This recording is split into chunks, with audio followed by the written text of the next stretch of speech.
Okay, remember I told you you would need a knife, a detail knife and a rough out knife. This right here is just my basic detail knife. This is Beavercraft knife. I'm going to use this to just kind of round off these eyeballs here. Notice how I control it by keeping my thumb in the position it's in. That way I don't overcut.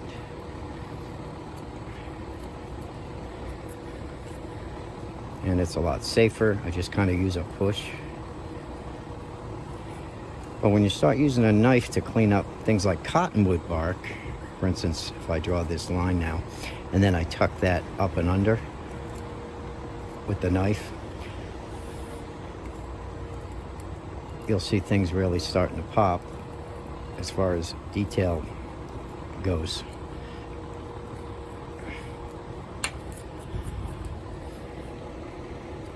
And don't worry, that whole thing is not going to be an eyeball. I'm just kind of rounding into the corners and keeping it round. But when I actually carve the eye, it's going to be smaller than that. See if we can get this guy over here to round off some. The camera's kind of in my way.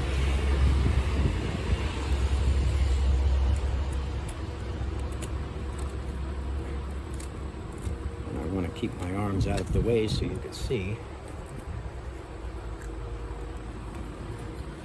Go around it here.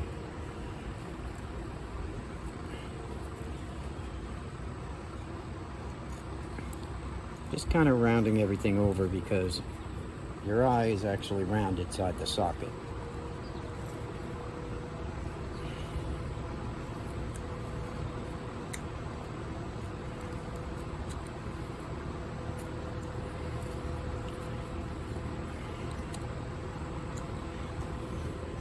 Okay, so we have two rounded eyeball mounds now, which will be easier for us to make an eye out of,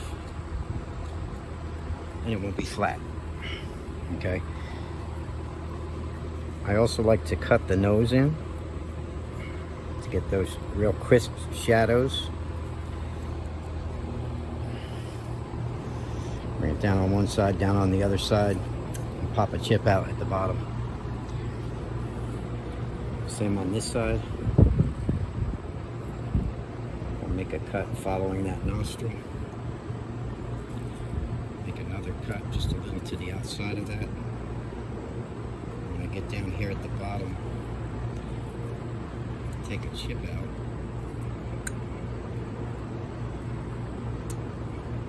And it'll create a deep shadow there.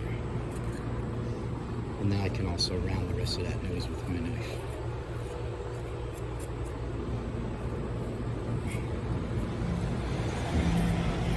If I was using my knife for this whole process, it would be very clean. So I like to clean things up with my knife.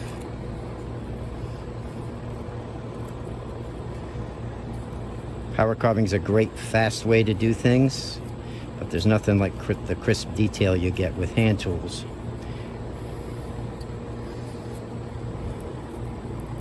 Especially if you're going for finishing cuts. Okay. Alright, so now he's starting to get defined in the nose. Up in here, we'll clean the forehead up and all that. We're going to round this off while we have the knife in our hand. Just that sharp edge I'm taking off. Oops.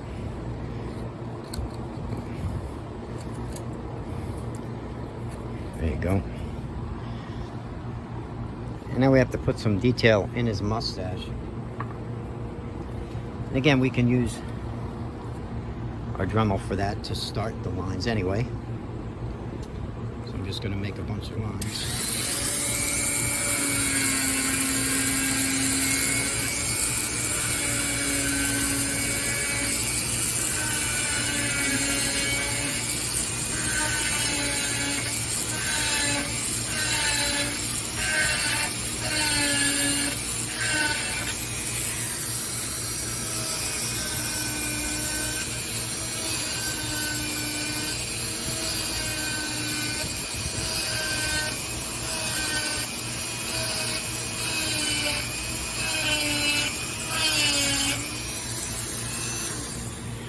Now these are just random lines right now. We'll clean these up and make them look a lot more natural later, right?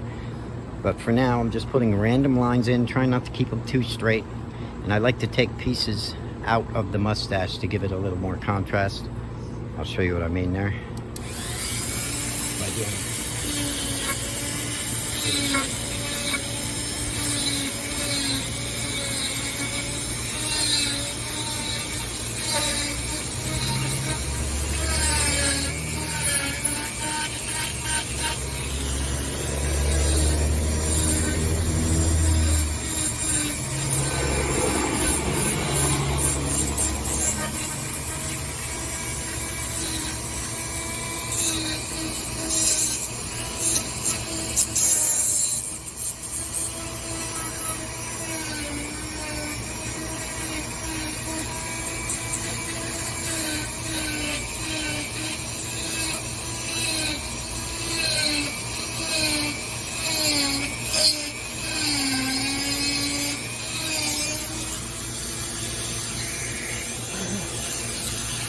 Now this guy can be as fancy as we want it or as simple as we want it. If I keep working on this and I shape every piece underneath here like a little point of hair, he could be very detailed and very fancy. Or he could just be very simple and just put a couple lines and he's still gonna look okay, you know. Now I'm gonna go around and I'm gonna start smoothing his hair out too, but first I wanna give him a bottom lip, a mouth to go with his bottom lip.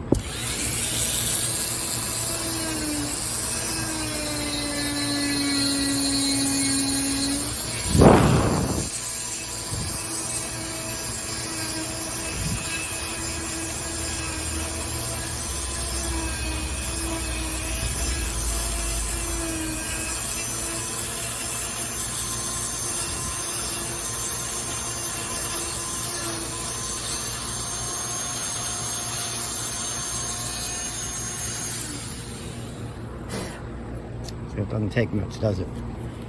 Right here, you want this bottom lip to go under the mustache in the corner here and in the corner here, and you want to smooth the mustache over top of that, like so, underneath and over top, and then take the wood out from underneath to make this lip stand out. Then we can shrink the lip down with other power tools later. All right, but right now we're just trying to get all of our basic detail onto this guy. Up here again, we're going to start taking a little bit more wood out of up in here to make his face look a little bit more interesting. So we're going to put a couple of lines and extend his eyebrow over, and I'll show you what I mean here, and take a little bit more detail in the corners here so the face can start flowing a little bit better. I'll show you what I mean by that here.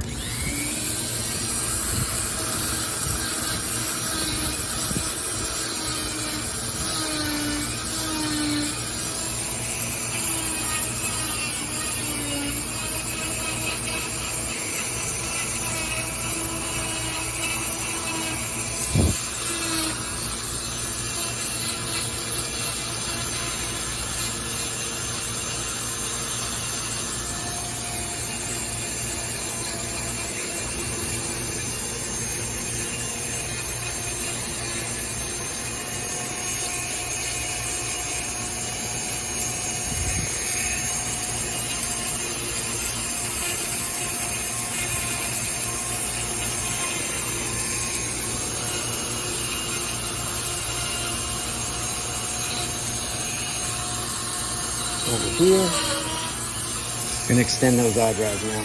Those are over here like this.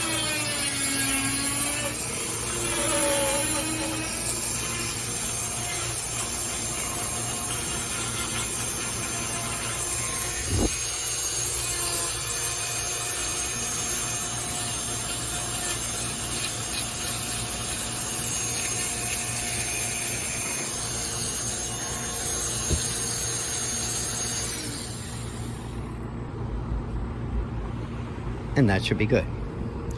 Okay, now we just extended some lines here. We cleaned up and dug in a little bit more in the eyes, and we're ready to start really shaping him up and make him look like somebody. Okay, what we're gonna do in this video is I'm gonna take a round ball. I just put it in the Dremel here. All right, this right here is a Dremel steel cutter. It's a ball cutter. And see how it's kind of loaded up there? If I hold it too close, it gets blurry.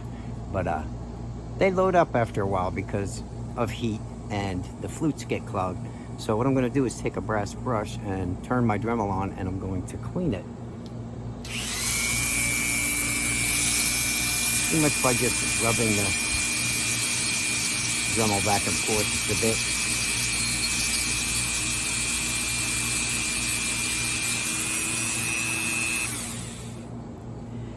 And that always cleans the flutes out pretty well, okay? So that way it stays sharp, it stays clean, and it's easy to use on the wood without giving me an effect that I don't want. And what I'm going to do with this steel cutter is I'm going to go around and I'm going to smooth over the whole carving, round some things off and everything, and it kind of varnishes the wood as it goes. And then when we put detail on, it'll come out a lot nicer. And I like to use this for finishing also. But let me show you how it works.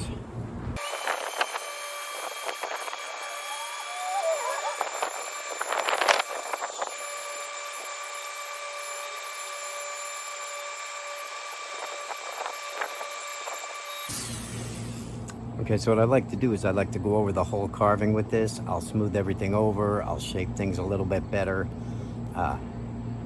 It really helps. You gotta excuse me, my backdrop is blowing back and forth. It's a little windy out here today.